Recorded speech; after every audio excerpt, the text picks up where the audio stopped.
The first time the rancher picked up a bolt of silk in the Cedar Bend mercantile, every man in the store stopped talking, because everyone knew a cattleman had no business buying fabric that cost 26 times what his wife paid for print cloth. He turned the bolt in his hands the way a man tests the weight of a tool, paid the full price without haggling, and walked out without a word. The woman who'd woven it watched him go from behind the counter, her jet-black hair pinned in a knot, her hands still stained with dye. She had crossed an ocean to get here, buried her husband on the trail, and carried nothing but a loom and the silk her grandmother had taught her to make. The rancher came back every week after that, buying every bolt she could weave, and she spent 3 months wondering what he was doing with all of it. Before this story begins, stay until the very end. If it moves you, hit that like button and drop a comment with your city so I can see how far this tale travels across the world. Cedar Bend sat in a basin of dry grass and red rock in southern Wyoming territory, a town of 200 souls that existed because the stage road passed through and nobody had wanted to drive the extra 40 miles to the next water. 3 saloons, a livery, a sheriff's office that was mostly a desk and a cot, and a mercantile that sold everything from sugar barrels to bolts of print cloth to horseshoe nails. The wind came off the plains in the afternoons and carried dust into every corner of every building, and by the second week of October 1883 it carried something else, the sound of wooden mallets striking silk. Casimir had rented the room behind the mercantile because it was the only space in town with a door that locked and a floor flat enough for a loom. The room was 8 feet by 10, with a cot against one wall and her ciabatta ground loom against the other. The wooden frame her grandmother had used in Kyoto before the trade ships started running and the world got smaller. She sat on the floor to weave the way she'd been taught, her weight shifting with each pass of the shuttle, her hands feeding thread through the warp with a precision that came from 20 years of practice. At night, she beat the finished silk with a pair of wooden mallets, softening the fibers until they caught the lamplight and held it, and the sound carried through the thin walls into the mercantile and out into the street, a rhythm that didn't belong to this territory. She was small-framed and thin in a way that spoke of months of hard travel rather than delicacy. Her jet-black hair was pinned in a traditional Japanese knot at the back of her skull, held in place with a pair of lacquered sticks her mother had given her. Her almond-shaped dark eyes missed nothing. High cheekbones, fair skin, a jaw that was narrow and set in a way that made men who tried to stare her down uncomfortable. She wore a kimono beneath a dust-coated trail coat.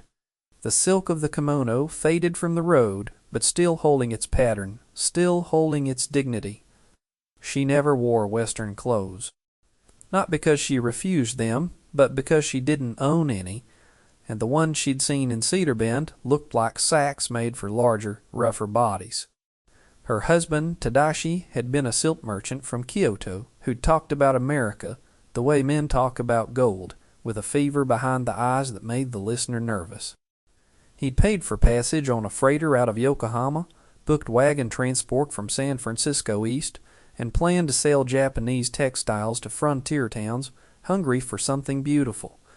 Fever took him somewhere in the Nevada desert, 3 days out of a town called Elko, and Kasumi buried him in a shallow grave beside the wagon road and drove the team the remaining 600 miles alone because there was nothing else to do. She'd arrived in Cedar Bend with a ciabatta loom, a trunk of finished silk bolts, a naginata wrapped in oilcloth, and $11. The room behind the mercantile cost $3 a month. The mercantile's owner, a man named Whitfield, had agreed to display her silk on a corner shelf for a 10% cut of each sale. He looked at the bolts the way you look at something you don't understand, but know you can sell, running his thumb along the edge of a crimson habutae and saying the word Oriental with a smile that Kasumi had seen before, in ports, in markets, on the faces of men who valued things only by what they could get for them. Nobody bought. The townspeople came into the mercantile for flour and sugar and nails, and they stopped at her shelf the way you stop at a curiosity in a museum, touching the silk with fingers that had handled plows and rifle stocks and branding irons, then moving on. Print cloth cost 5 cents a yard and did everything a frontier woman needed. Silk cost $1.30 and did nothing she could name. Kasumi watched them look and leave day after day, and she went back to her loom at night and wove faster, her hands cracking in the dry air, the threads catching on skin that was used to the humidity of Kyoto and not the punishing aridity of Wyoming in autumn. She had weeks before the money ran out. She wove like a woman trying to outrun a clock. Hank came in on a Tuesday in late October when the morning light was flat and gray, and the stove in the mercantile was throwing more smoke than heat. Kasumi was behind the counter sorting thread she'd bought from a passing trader when the door scraped open, and a man filled the frame in a way that made the room feel smaller. He was tall, broad through the shoulders, with hands that looked like they'd been shaped by work rather than born. His face was weathered in the specific way that frontier sun and wind weather skin, deep lines around the eyes, a jaw that had been broken once and set slightly wrong. He wore a canvas duster over a wool shirt, and his boots were worn soft at the heel from years in the stirrup. He moved through the mercantile with the purpose of someone who knows what he needs and doesn't browse. Past the sugar barrels, past the cigar case, past the bolts of print cloth on the shelf, and then he stopped. He stopped at her corner shelf. He stood there for a long moment, looking at the bolts of silk as though he hadn't expected to find them in a place like this.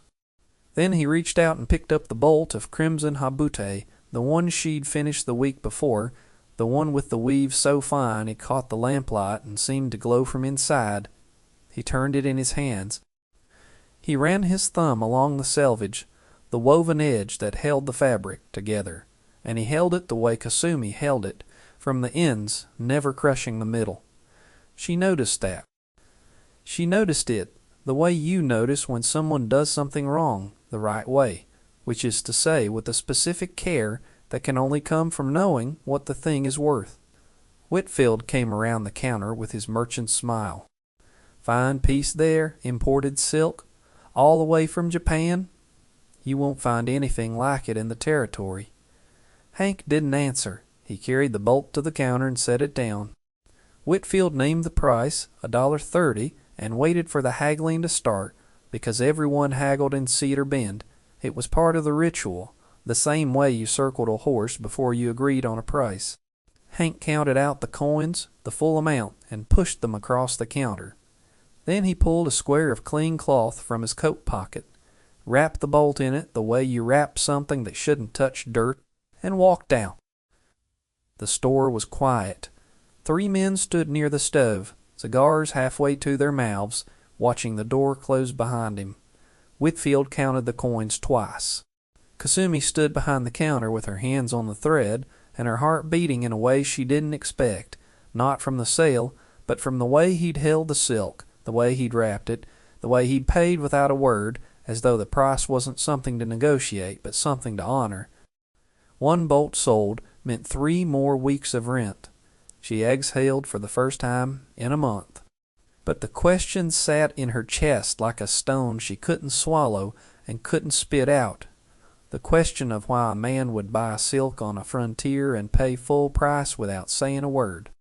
She didn't know yet, and she wouldn't know for 3 months, and by then the answer would have already changed everything. 3 weeks passed. Kasumi wove 2 new bolts, a deep indigo tsumugi with a kasuri pattern her grandmother had taught her. The threads dyed before weaving, so the design emerged in the cloth like memory surfacing through water, and a pale gold habutae that shimmered like morning light on a field of wheat.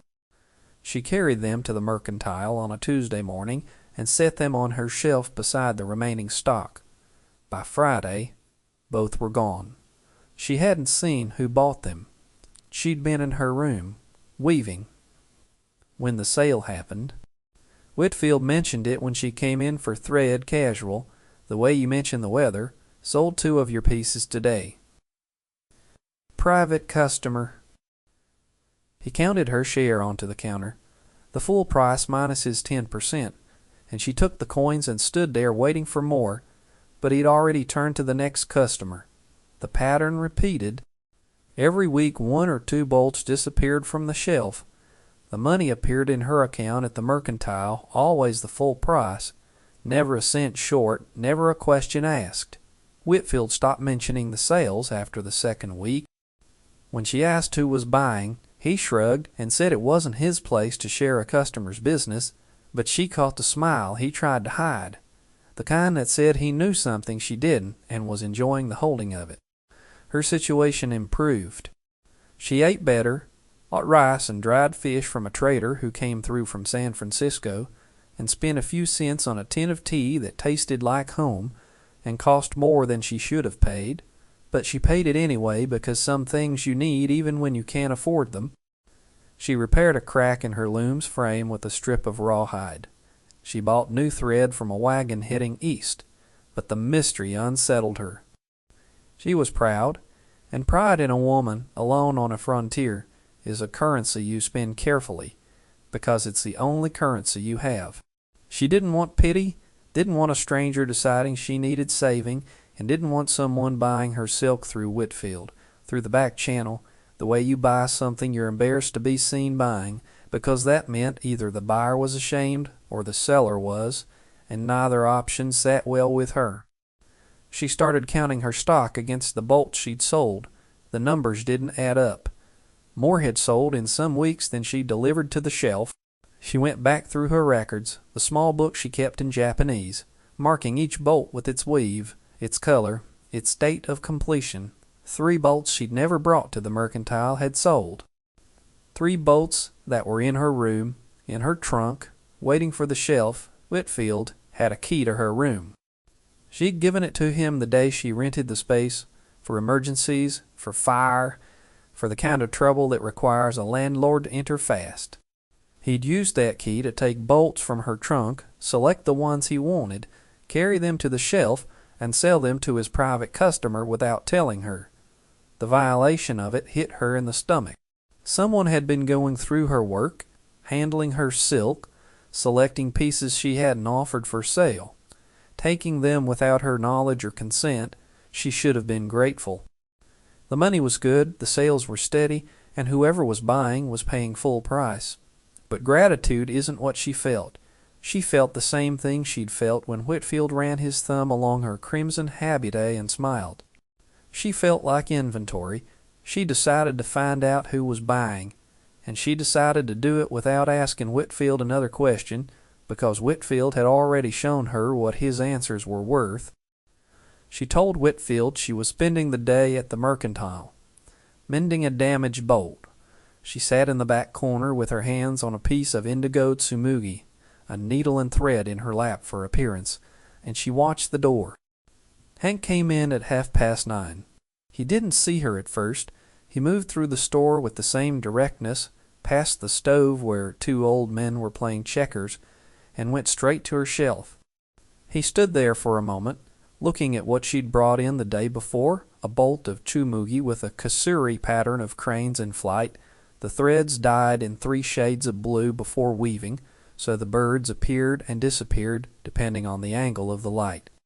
He picked it up, turned it in his hands, ran his thumb along the selvage, and carried it to the counter.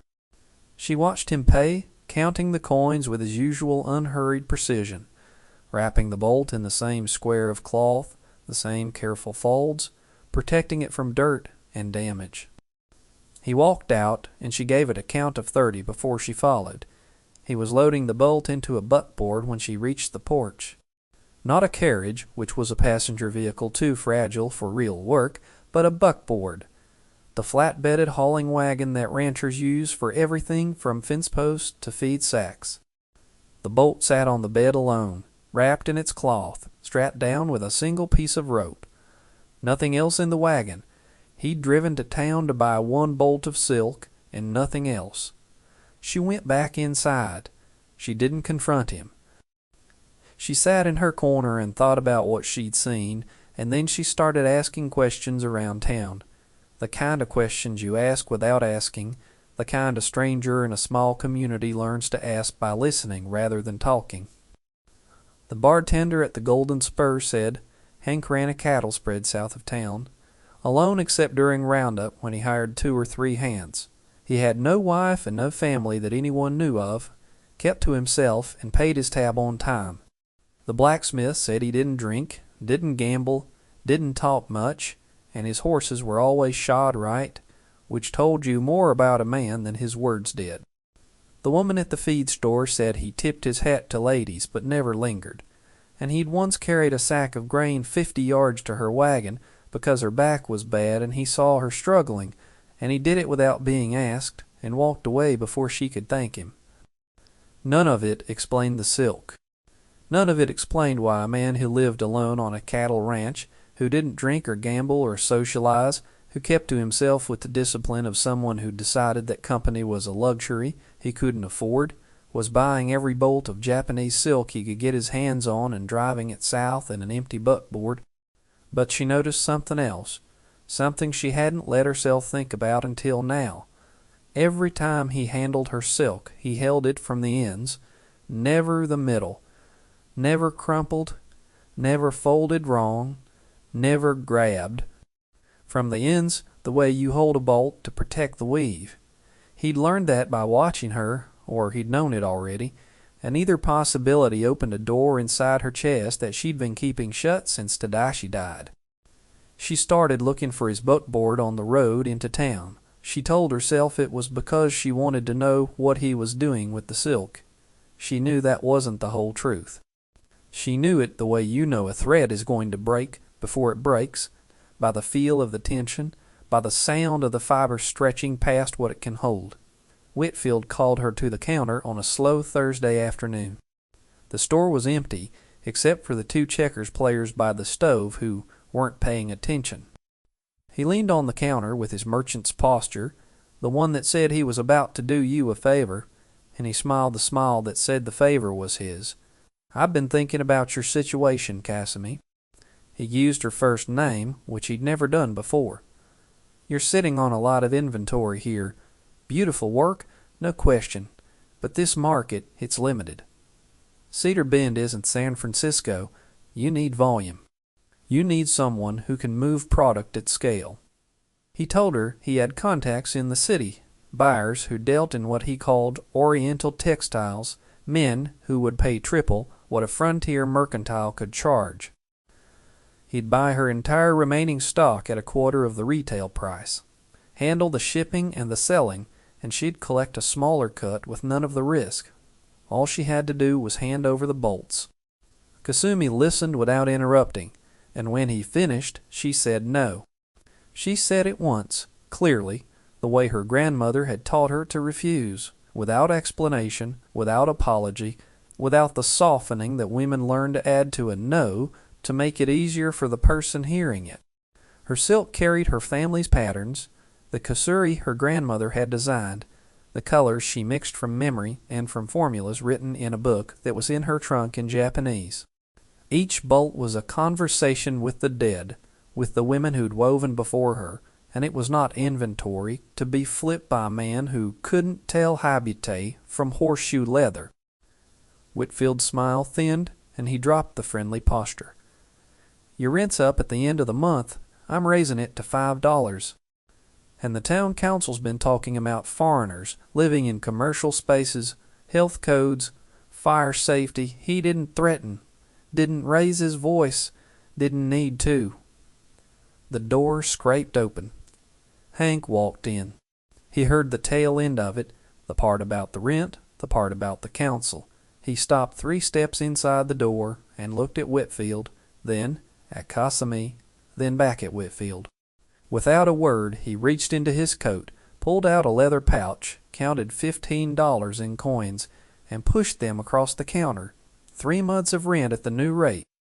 He picked up the bolt of silk he'd come for, a piece of gold habutae that caught the afternoon light through the window, and threw it back in a way that made the whole store seem warmer, wrapped it in his cloth, and walked out. Whitfield's face went hard. The coins sat on the counter between them, $15 worth of silence that said more than any speech could have. The power in the room shifted like a weather change, the way pressure drops before a storm, and Kasumi stood there with her hand shaking, not from fear, but from the fact that someone had just stepped between her and the thing that was about to crush her, and he'd done it without asking her permission, and she didn't know whether to be grateful or furious. She was both.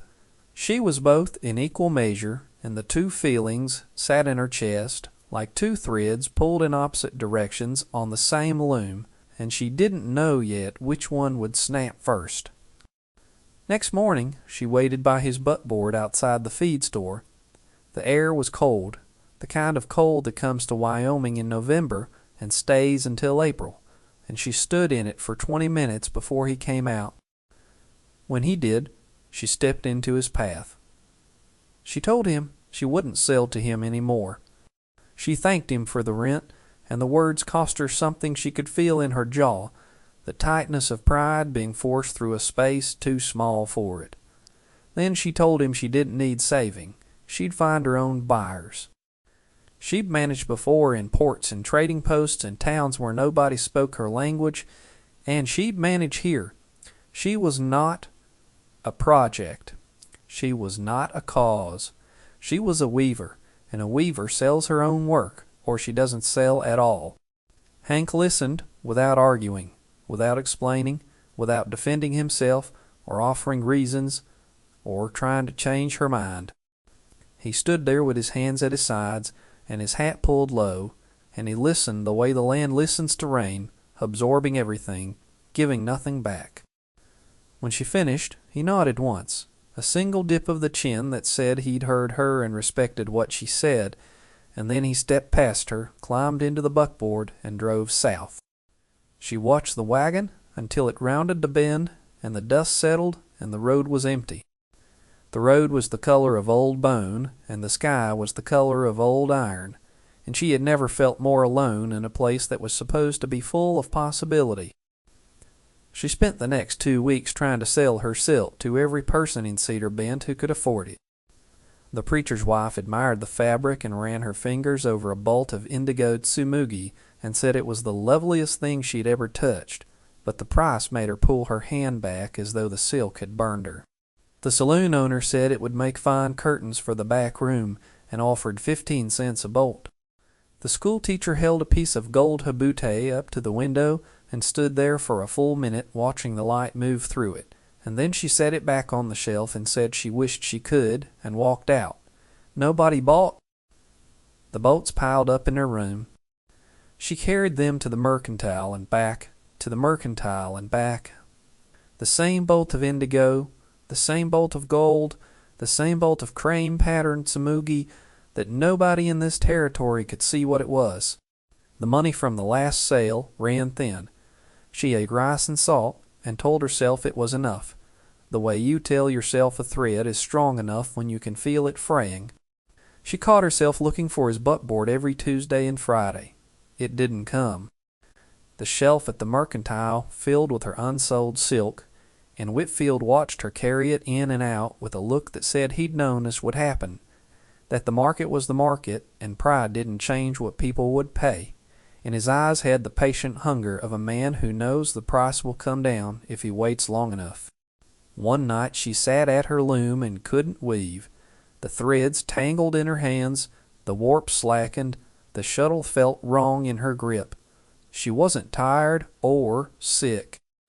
She just stopped, the way a clock stops when the spring winds down, not broken but finished, and she sat in the dark room with the kerosene lamp turned low, and listened to the silence where the mallets used to sound, and wondered if she'd made the worst mistake of her life. The lamp flickered and the shadows moved on the wall, and she didn't light another one. She sat in the dark, in the cold and the quiet, and she waited for something she couldn't name, and it didn't come, and she sat there anyway, because sitting and waiting was the only thing she had left that didn't cost money or pride. Then the storm came, and the choice was taken out of her hands. 3 weeks after she'd told Hank she wouldn't sell to him, the worst storm in a decade hit Cedar Bend. It came off the plains in the late afternoon, a wall of dark cloud that ate the sky from horizon to horizon, and the wind hit the town like a living thing with a grudge. Rain turned the streets to mud in an hour.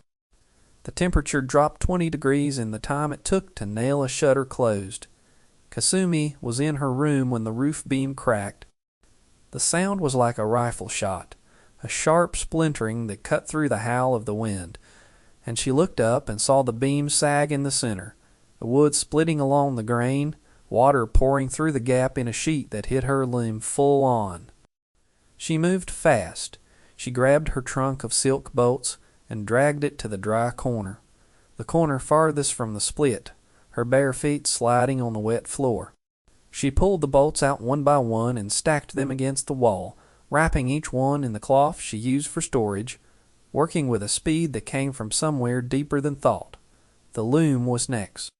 The ciabatta was too heavy to lift alone, but she could slide it, and she braced her back against the frame and pushed it across the floor, inch by inch, the wood groaning, the beam above her sagging lower. The naginata. She pulled it from the corner where it leaned wrapped in oilcloth, unwrapped it, and jammed the blade end into the floorboard between two planks.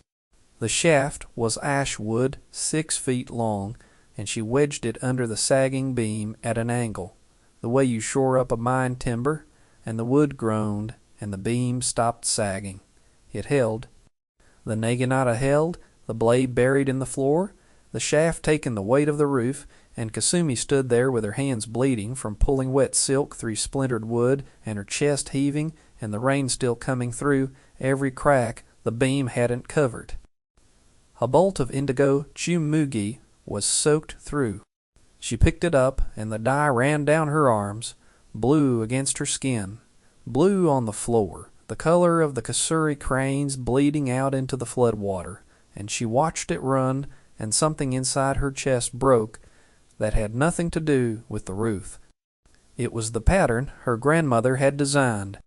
It was the last bolt she'd woven with the thread her grandmother had given her, the thread from Kyoto, the thread that didn't exist anymore, because the woman who'd made it was dead, and the workshop was gone, and the world she'd learned to weave in was on the other side of an ocean she couldn't afford to cross again. The door opened. Hank stood in the frame, soaked through to the skin, his hat dripping, his coat black with rain. He didn't knock or ask if she needed help. He looked at the beam, looked at the naginata, holding it up, looked at her hands, looked at the blue dye running down her arms, and then he stepped inside and started working. He found a lever in the mercantile shed, a pry bar used for crating, and jacked the beam up enough to nail a brace across the split. He drove the nails with a hammer he brought, 4 strokes, clean and sure, the way a man drives nails who's repaired 100 barns and outbuildings and knows where the wood wants to hold. He moved her loom to the buckboard with the same hands that used to wrap her silk in cloth, lifting the ciabatta like it weighed nothing, setting it in the wagon bed with a care that made her throat tighten. She tried to stop him. She told him she didn't ask for this. She told him she didn't need saving. He didn't answer. He kept working. He loaded the trunk, the bolts, the thread, the naginata, every piece of her life that the storm hadn't ruined, and he wrapped each one in the same cloth he'd always used, folding it with the same care, protecting it from the rain and the mud. And she stood in the downpour and watched him do it, and she couldn't make herself say the word stop, 'cause the word wouldn't come, and she wasn't sure she meant it any more. When the wagon was loaded, he held the rail and waited. The rain was still falling. Her room was half collapsed, the beam braced, but the roof torn open, the floor flooded, the walls buckling. She had nowhere else to go, and she knew it, and he knew it. Whitfield knew it too, watching from the mercantile window with a face that said the rent was going to be a problem now that the room was ruined. She got in the wagon without saying thank you, without saying anything at all. He climbed up beside her, and the wagon rolled south, and the town disappeared behind them in the rain, and the road turned to mud under the wheels, and Kasumi sat with her hands in her lap, blue-stained and bleeding, and watched the land open up around them as they left Cedar Bend behind. Morning. The storm had passed during the night, and the sky was a clean, hard blue that only comes after a Wyoming storm a blue that looks like it's been washed and hung out to dry. Kasumi woke in a room she didn't recognize, a clean room with a wood floor and a fire going in a stone hearth, and her trunk of silk bolts stacked against the wall, dry, untouched, arranged in the order she'd packed them. She found Hank by the corral working on a fence post. He saw her coming and set down his hammer. He wiped his hands on his pants and walked her across the yard, past the barn, past the cattle pen, to a structure she hadn't seen in the dark when they'd arrived. It was small, built from local cedar, set apart from the main house, with a window on the east wall. He opened the door and she stepped inside. The room was a weaving room. A new loom sat in the center, built from cedar and oak, the frame size to the exact dimensions of her ciabatta, the tension bar adjustable, the bench carved to fit a body that sat low to the floor. A shuttle sat on the bench, carved from a single piece of hardwood, shaped to fit a hand the size of hers. She picked it up, and the weight was right, the balance was right. The wood was smooth where it should be, smooth and rough where it should grip. Shelves lined the walls, stocked with raw silk thread in every color she'd ever used, organized by shade, the warm tones on the left, the cool on the right, the way she organized them in her own room, because that was how her grandmother had organized them in Kyoto. And on every wall, her silk. Every bolt he'd ever bought, unwrapped and hung in order, crimson to indigo, to gold to pale green, arranged by the color sequence she wove in, the sequence her grandmother had taught her, the sequence she'd never told anyone about because she'd never had anyone to tell. Each bowl carried a small paper tag pinned to the edge, and on each tag was his handwriting, noting the date and the color. The letters were uneven, the writing of a man who works with his hands and rarely picks up a pen. He'd kept a record. He'd been paying attention to the pattern she didn't know she was making. The first bolt, the crimson habutae from the first day, hung on the back wall in the center, the position of honor, the place where a weaver hangs the piece that defines the workshop. She touched the tag on it. The date was wrong, off by a day, and for some reason that small error was the thing that broke through. Not the loom, not the thread, not the months of silent buying. A date written wrong by one day in a rancher's clumsy handwriting, because he'd remembered the month and the year and the color, but not the exact day. And the difference between the right date and the wrong one was the distance between a man who buys silk and a man who builds a room for the woman who makes it.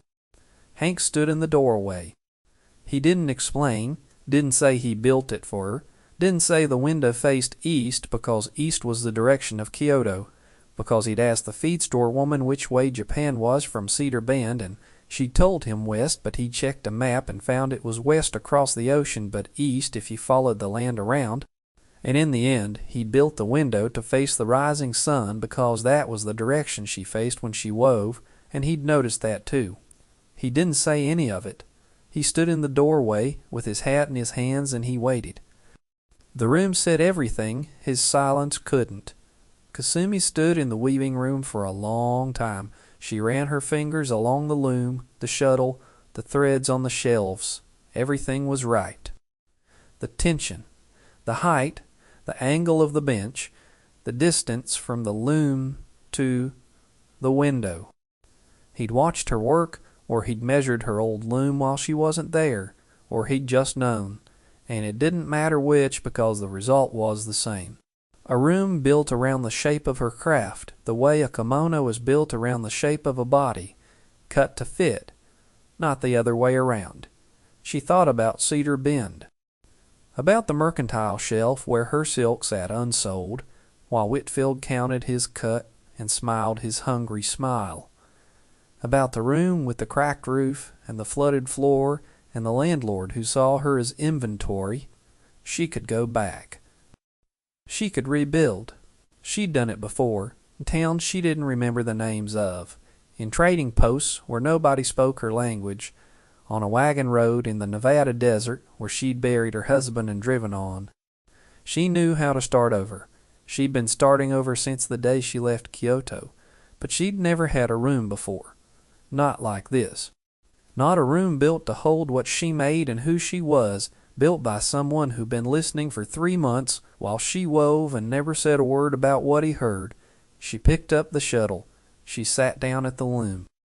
She threaded the first warp without thinking about it, the way her hands had done 10,000 times, the motion so deep in her body that it didn't need her mind to guide it. The thread caught the morning light through the east-facing window, the window he'd built to face the rising sun, toward Japan, toward everything she'd left behind and everything she'd carried with her. Hank watched from the doorway. He didn't smile. He nodded. The same nod he'd given her the day she'd refused to sell to him, the nod that meant he understood and wouldn't push back. Then he turned and walked toward the corral, because the cattle wouldn't check themselves, and the fence wasn't going to fix itself, and a man who builds a room doesn't stand around waiting for gratitude. The loom clicked. The shuttle passed through the warp. The silk caught the light, held it the way silk does, the way it's always done, the way her grandmother had taught her in a workshop in Kyoto that didn't exist anymore, but lived in her hands every time she sat down to weave. The sound filled the room, the same rhythm that had carried through the walls of her room in Cedar Bend, but different now, because the walls were lined with proof that someone had been listening the whole time. It was not love, not yet, not even trust, not fully, not the kind of trust that comes from words and promises and the slow accumulation of shared days, but it was a recognition. Two people who'd both learned what it cost to stand alone against forces stronger than themselves, standing in the same room for the first time and choosing to stay. The loom clicked. The silk held the light. And Kasumi wove. The loom clicked, and the silk caught the light, and the room held everything she'd made and everything he'd seen in it. Not love, not yet, but the kind of recognition that comes before love, if love is ever brave enough to follow. Drop a comment with your city. I want to see how far this story travels.